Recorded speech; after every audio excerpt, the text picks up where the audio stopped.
Latest టెక్నాలజీతో చిన్న injection తో నన్ను పూర్తి ఆరోగ్యవంతురాలను చేశారు. Elite spine and pain management centre, Manikonda, Dilsukh Nagar. Vijayawada bus stand ప్రయాణికులతో కిక్కిరిసిపోతుంది.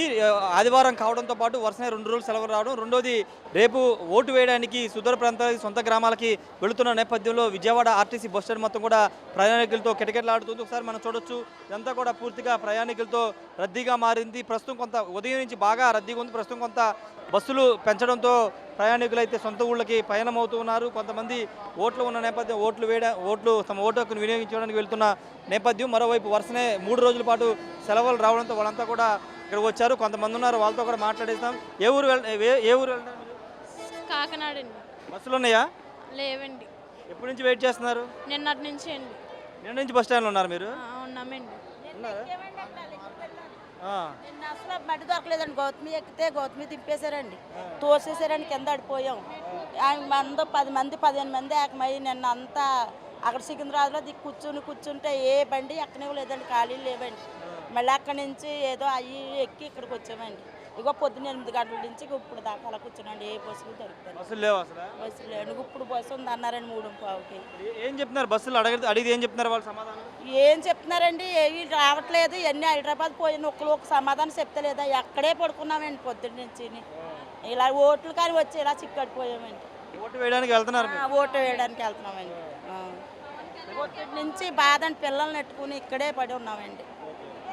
ఎవరు పట్టించుకోలేదు మిమ్మల్ని? ఎవరు పట్టించుకోలేదండి. ఊరి నుంచి కూడా వస్తున్నారా చచ్చారని కూడా ఫోన్ చేయలేదండి. ఇది పరిస్థితి. హైదరాబాద్ నుంచి ఓటు వేయడానికి వెళుతున్న వారు విజయవాడలో బ్లాక్ అయిపోవడంతో ఇక్కడ బస్సులు లేకపోవడంతో చాలా ఇబ్బందులు అయితే ఎదుర్కొంటున్నారు. ఒకసారి మనం చూస్తే కనుక మొత్తం కూడా బస్సులన్నీ కూడా కిక్కిరిసిపోయిన పరిస్థితి. ప్రయాణికులతో ఇక్కడ చూడొచ్చు మనం, బస్సు రిజర్వేషన్ ఉంటేనే ఎక్కించుకుంటున్నారు. రిజర్వేషన్ లేని వాళ్ళకి ఎవరిని కూడా లోపలికి ఎక్కువనివ్వని పరిస్థితి అయితే ఉంది. హైదరాబాద్ నుంచి పిల్లలతో వాళ్ళంతా కూడా ఇక్కడికి వచ్చి నానా అవస్థలు అయితే విజయవాడ బస్టాండ్లో పడుతూ ఉన్నారు. సుదూర ప్రాంతాలు అటు విశాఖపట్నం, విజయనగరం, శ్రీకాకుళం వెళ్ళే వాళ్ళు, కాకినాడ వెళ్ళే వాళ్ళు కూడా బస్సులు లేకపోవడంతో వాళ్ళంతా తీవ్ర ఇబ్బందులు అయితే పడుతున్న పరిస్థితి అయితే కనబడుతుంది. ఒకసారి ఇక్కడ విజయవాడ బస్టాండ్లోని తాజా పరిస్థితి. ఎందుకంటే వరుసన 3 రోజులు సెలవులు రావడం, ఓటు హక్కు వినియోగించుకోవడానికి, ఓటు వేయడానికి సుదూర ప్రాంతాలకు వెళుతున్న నేపథ్యంలో ఈ విధమైన ఇబ్బందులు ఎదుర్కొన్నామని వాళ్ళంతా చెబుతున్న పరిస్థితి ఉంది. ఎక్కడెక్కడ పిల్ల పాపలతో వాళ్ళంతా కూడా ఇక్కడే ఉదయం నుంచి కూడా కొంతమంది ఉన్నారు. మరి కొంతమంది నిన్నటి నుంచి కూడా ఇక్కడే స్టే చేస్తున్న పరిస్థితి అయితే ఉంది. ఒకసారి చూడవచ్చు, అక్కడ బస్టాండ్లోనే పిల్లలతో వాళ్ళు ఇక్కడే ఉండాల్సిన పరిస్థితి మనం చూస్తున్నాము. ఇదంతా విజయవాడ పండిట్ నెహ్రూ బస్టాండ్లోని తాజా పరిస్థితి. ఎందుకంటే ఓట్లకు సంబంధించి ఎన్నికలు ఉన్న నేపథ్యంలో ప్రయాణికులు ఆ ప్రత్యేక సర్వీసులో ప్రత్యేక బస్సులు ఏర్పాటు చేస్తామని చెప్తున్నారు. కానీ ఎక్కడా కూడా అలాంటి చర్యలు లేవని కూడా చాలామంది చెబుతున్నారు. వీళ్ళతో మాట్లాడేద్దాం ఒకసారి. ఏమండి, ఏ ఊరు వెళ్ళాలి మీరు? మేము హైదరాబాద్ నుంచి వచ్చామండి. ఏ ఊరు మీది? మాదండి అమలాపురం అండి, కోనసీమ. బస్సులు ఏమున్నాయండి, ఎప్పుడో 12 గంటలకు వచ్చాము, ఇక్కడే కూర్చుని ఉన్నాము. రిజర్వేషన్ చేసుకుని 2 రోజులు అయిందండి వచ్చి. హైదరాబాద్ నుంచి వచ్చి 2 రోజులు అక్కడ మొత్తం నిన్నంతా ఎక్కడే పట్టేసుకుని పోయాను. ఇక్కడ బస్సు లేదండి, రిజర్వేషన్ చేయించుకుని కూర్చుని 6:15 ఉందన్నారండి. ఓటు వేయడానికి వెళ్తున్నారు? ఓటు వేయడానికి వెళ్తున్నాం.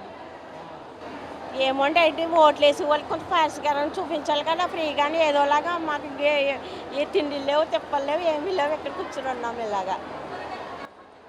ఈ పరిస్థితి. ఓటు వేయడానికి వచ్చి ఇక్కడ బ్లాక్ అయిపోయామని వీళ్ళంతా చెప్తున్నారు. ఓటు వేద్దాం అనుకుని వస్తుంటే ఇప్పుడు ఓటు వేసే అవకాశం కూడా ఉండేటట్టు లేదని కూడా వీళ్ళు చెప్తున్నారు. ఎందుకంటే అంతసేపు ఎదురు చూడాల్సిన పరిస్థితి. సాయంత్రం 6 గంటలకు బస్సు ఉందని చెప్తున్నారు, దానికోసం ఎదురు చూస్తున్నామని చెప్తున్నారు. అన్ని స్టాపుల్లో కూడా ఇదే పరిస్థితి అయితే ఉంది. పిల్లలతో వాళ్ళంతా కూడా తీవ్ర ఇబ్బందులు ఎదురున్న పరిస్థితి అయితే విజయవాడ బస్టాండ్లో చూడవచ్చు. అటువైపున మనము అటు చూస్తే కూడా పూర్తిగా ప్రతి బస్సు కూడా కిక్కిరిసిపడుతుంది ప్రయాణికులతో. ఎక్కడానికి అంటే రిజర్వేషన్ ఉన్న వాళ్ళు మాత్రం ఎక్కిస్తున్నారు, లేని వాళ్ళని ఆపేస్తున్నారు. ఒకవేళ రిజర్వేషన్ లేని బస్సు ఏదైనా వస్తే కనుక, ఇలా ఎక్స్ప్రెస్ లాంటి బస్సులు వస్తే దాంట్లో ఎక్కించుకోవడానికి కూడా కొంతమంది ఊరుకోవట్లేదని కూడా, డ్రైవర్ పోలీసు ఊరుకోవట్లేదు కూడా, కండక్టర్ ఊరుకోవట్లేదని వీళ్ళంతా చెబుతున్న పరిస్థితి అయితే కనబడుతుంది. ఏదేమైనప్పటికీ ప్రయాణికుల రద్దీతో అయితే విజయవాడ పండిట్ నెహ్రూ బస్టాండు కిటకిటలాడుతుంది. అయితే చాలామంది చాలా ఇబ్బందులు పడుతున్నారు. కొంతమంది నిన్న సాయంత్రం నుంచి ఇక్కడ పడిగాపులు కాస్తున్నారు బస్సు కోసం. కాకినాడ, అమలాపురం, శ్రీకాకుళం, విజయనగరం వెళ్ళడానికి సంబంధించిన చాలామంది పిల్లలతో ఇక్కడ ఎదురు చూస్తున్న పరిస్థితి. ఆర్టీసీ సిబ్బంది ఎవరు కూడా పట్టించుకోవట్లేదు చెప్తున్నారు.